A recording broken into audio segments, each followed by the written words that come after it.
এই বন বিড়ালের বাচ্চাটার বয়স আনুমানিক কম হতে পারে, 15 থেকে 20 দিন এরকম হতে পারে।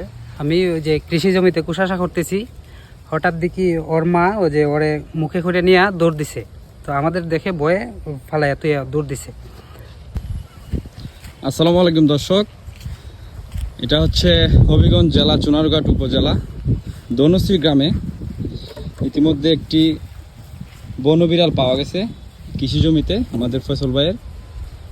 এখন বন বিভাগের কর্মকর্তারা আসছেন, এই বিড়ালটি দেখেছেন, এটা একটু এ সম্পর্কে আপনি কিছু যদি বলতেন। এই বন বিড়ালের বাচ্চাটার বয়স আনুমানিক কম হতে পারে, 15 থেকে 20 দিন এরকম হতে পারে। এটা একটু অসুস্থ, এখানের মধ্যে একটা চিহ্ন, আঘাতের একটা চিহ্ন আছে। এটাকে আমরা একটা এখন হাসপাতালে নিয়ে যাবো। এটা প্রাথমিক চিকিৎসার পরে আমার ঊর্ধ্বতন কর্তৃপক্ষের সাথে কথা বলে পরবর্তী পদক্ষেপটা নেওয়া হবে। এটা এখন আমরা এটা হাসপাতালে নিয়ে যাবো প্রাথমিক চিকিৎসার জন্য। আর এটার যে মাটা আছে এই এলাকায় থাকলে কোনো ক্ষতির সম্ভাবনা আছে কিনা?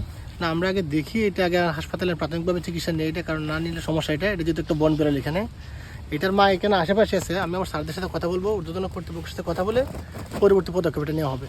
আমি ওই যে কৃষি জমিতে কুশাসা করতেছি, হঠাৎ দেখি ওর মা ওই যে ওরে মুখে করে নিয়ে দৌড় দিছে। তো আমাদের দেখে ভয়ে ফালাইয়া তুই দৌড় দিছে। ওই সময় আমরা পাইছি আর কি। এটা পাওয়ার পরে দেখি যে একটু অসুস্থ, এই জন্য ওই যে বন বিভাগের ওনারে ফোন দিছি, উনি আসছে এখানে এটা নেওয়ার জন্য। আচ্ছা, ধন্যবাদ।